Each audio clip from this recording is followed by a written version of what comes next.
सतीश के सिंह, देखिए राहत तो मिली है और ये टेक्निकल ग्राउंड पे राहत मिली है, ये बीजेपी के लिए पॉलिटिकल एम्बैरेसमेंट है, यस और नो? देखिए बीजेपी के लिए नहीं, ये तो सरकार के लिए तो एम्बैरेसमेंट है ही, इसमें कहीं दो राय नहीं है।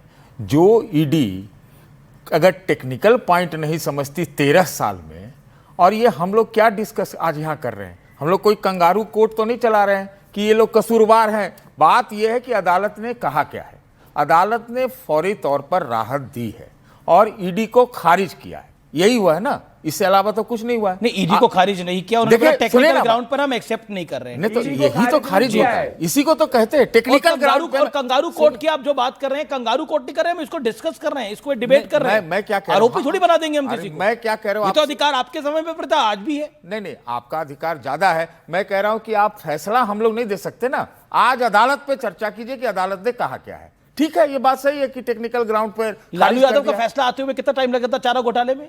जब जितना भी कितने वर्ष लगे थे बताइए? बीच में काटी नहीं, बीच में मैं पूछ रहा हूं, मैं क्या लगा था, टाइम लगा था, जो मैं हुआ सजा था उसमें। अगर कौन, हम उसमें सवाल तो नहीं कर रहे, उसमें सवाल नहीं कर रहे ना।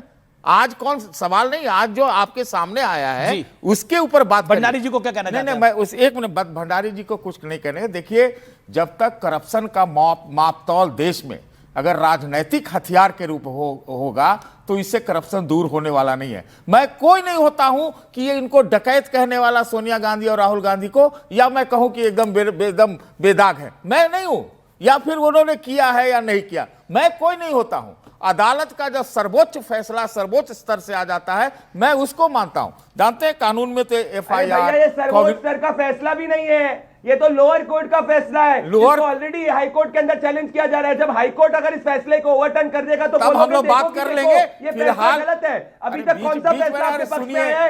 और हमको आवाज आती है आपसे बढ़ाने से, हमको आवाज बढ़ाना आता है, लेकिन आप लोग की तरह क्या कर रहे हैं? से दंगाई बातचीत नहीं करते। यहाँ पे बड़ी बड़ी बातें कर रहे हो। राहुल गांधी विदेश में कर क्या रहे हैं? वहाँ पे जाके हिंदुस्तान की ग्रोथ स्टोरी पे सवाल उठा रहे हैं।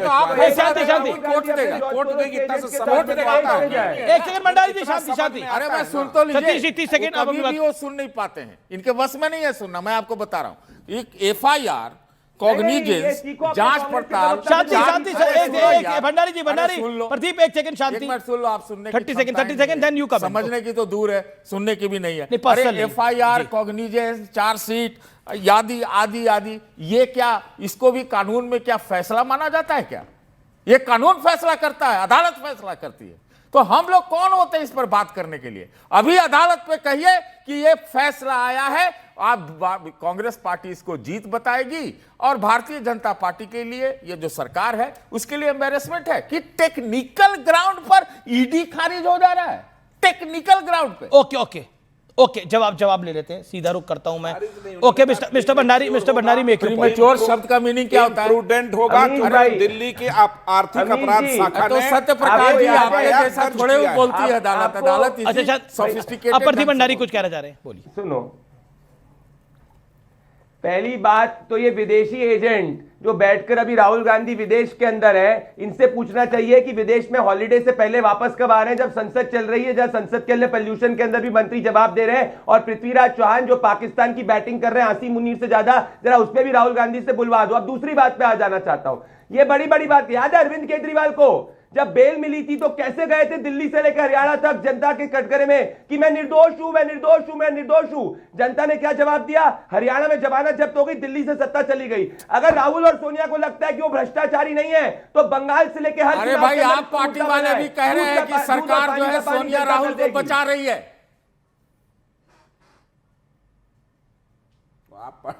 अरे सतीश के सिंह, सोनिया गांधी और राहुल गांधी की फाइनल डेस्टिनेशन नोट कर लीजिए अमीश देवगन जी के शो पे। जेल है जेल। केस इतना वाटर टाइट है कि 2017 से लेकर अभी तक तो जमानत भी नहीं होगी, आजीवन, और अभी भी एफआईआर पहुंची हुई है। पढ़ के आइए, 3/10/2025 का कोर्ट ने ऑलरेडी अमीश जी ओके, आजीवन जेल में रहो, समझते हो? ओके, प्रदीप भंडारी बोलिए, आप क्या कह रहे हैं? मैं कह रहा हूं इनको भाजपाइयों से मिर्च है तो कांग्रेस वालों से मोहब्बत है क्या? नहीं हमें मोहब्बत नहीं है। आप पार्टी वाले कह रहे हैं, आप पार्टी वाले कह रहे हैं कि सरकार सोनिया और राहुल को बचा रही है। जब राहुल गांधी के बयान के खिलाफ तो कुछ नहीं बोल पाए। मैं बोलता हूं, बोलो क्या बोलना है, जो उचित होगा वो बोल दो। गलत है, बोलो क्या बोलना है, बताओ। नहीं बोलो ना, जो पृथ्वीराज चौहान ने कहा वो देश, वो पाकिस्तान का बयान है और राहुल गांधी को इस पर जवाब मांगना चाहिए। क्या पृथ्वीराज चौहान ने बोला राहुल गांधी से जवाब मांगना चाहिए ना? देखिए राहुल गांधी ने तो संसद में राहुल के खिलाफ एक स्टेटमेंट बोल के बताओ। राहुल गांधी ने संसद में बयान दिया, क्या दिया बयान संसद के अंदर? अंग्रेजी में हिंदुस्तान के दिया था, कितने जेल गिरे? तक आप लोग क्या बयान दिया? आधा घंटा तक आप लोग विदेश में सुनते ही रहे। 15 से 19 तारीख के बीच में जब पार्लियामेंट चल रही है, विदेश में छुट्टी बनाना सही है? यहाँ पे तो कहते हैं ठंड लगती है, फराज की भाई, सोनिया गांधी और राहुल गांधी का फाइनल डेस्टिनेशन जेल होगा। कांग्रेस कह रही है कि ये एक बार 70 चले जाए तो ताउम्र जेल में रहेंगे। ओके फराज की भाई, you comment on this, BJP ने जो बोला अभी। देखिए अमीश जी, भारतीय जनता पार्टी की जो नियत है, इनका जो चाल और चरित्र है, ये खाली आदरणीय राहुल गांधी और आदरणीय सोनिया गांधी जी को नहीं, ये पूरे विपक्ष को जेल में डालने की साजिश रचते हैं। इंडियन एक्सप्रेस ने एक इस पर स्टोरी भी निकाली थी कि 2014 के बाद से 25 ऐसे विपक्ष के नेता थे जिनको इन्होंने चुना था।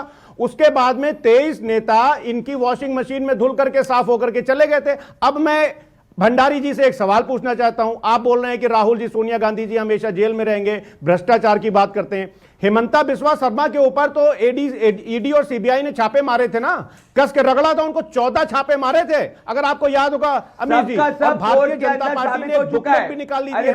आप सुनिए, अरे सुनिए, नहीं अमीर जी, ये गलत बात है। कोर्ट के अंदर भारतीय जनता पार्टी ने एक बुकलेट निकाली थी 2015 में, जिसमें कहा था लूट बर्जर केस का सबसे बड़ा आरोपी हेमंत बिस्वा शर्मा है। ये भारतीय जनता पार्टी ने कहा था। अब आप देखिए, मैं ऐसे अगर लगता है कि कोई हमारे ये बदतमीजी क्या है भाई? ये कैसा बिहेवियर है? ये क्या मिसकंडक्ट है? नहीं सिखा दिया भारतीय जनता पार्टी इनको। Amir ji, I will not tolerate this misbehaviour. तमीज से बात करिए, आपका क्या कंडक्ट है? आपका क्या कंडक्ट है? आप गुंडाई करेंगे? आप क्या जो मेरे बीच में इतनी बार बोल रहा था? तमीज से बात करिए। फिर किस भाई घर पे नहीं बात कर रहे अपने परिवार से? मेरे से बात कर रहे हैं। इन लोगों को डिबेट करने को बोलना, तमीज से बात करो, तमीज से बात करिए। फिर किस भाई तमीज से रहिए। तमीज हो तुम, प्रदीप भंडारी, तुम बदतमीज हो, तमीज से बात करिए। तुम्हें डिबेट करना नहीं आती, तुम्हारे पास तथ्य नहीं है। आप तथ्य नहीं होते तो तुम बीच में जिहाद की बात पार्लियामेंट के अंदर नहीं चाहते हो। तुमको पता है भारतीय जनता पार्टी पूरी करप्शन में डूबी हुई है, चाहे वो हेमंत बिस्वा शर्मा हो, समाजवादी पार्टी और आदरणीय प्रधानमंत्री जी ने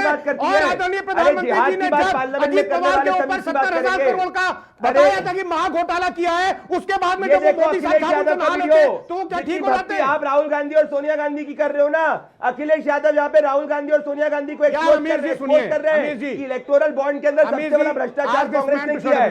अपने नेता से सीखो, नेता से। इलेक्टोरल बॉन्ड्स, अरे इलेक्टोरल बॉन्ड्स की क्या बात करते हो प्रदीप भंडारी जी? आप सुप्रीम कोर्ट ने मुंह पे तमाचा मारा है, आपके अनकॉन्स्टिट्यूशनल घोषित किया है। कहां से इलेक्टोरल बॉन्ड से चंदा लेकर के आए हो? लॉटरी बेचने वाले से तो तुम चंदा बेच करके ले, कितनी शेल कंपनी जो लोग चला रहे थे उससे चंदा लेकर के, क्या बात करते हो? अच्छा, एक एक करके सीज फायर बड़ी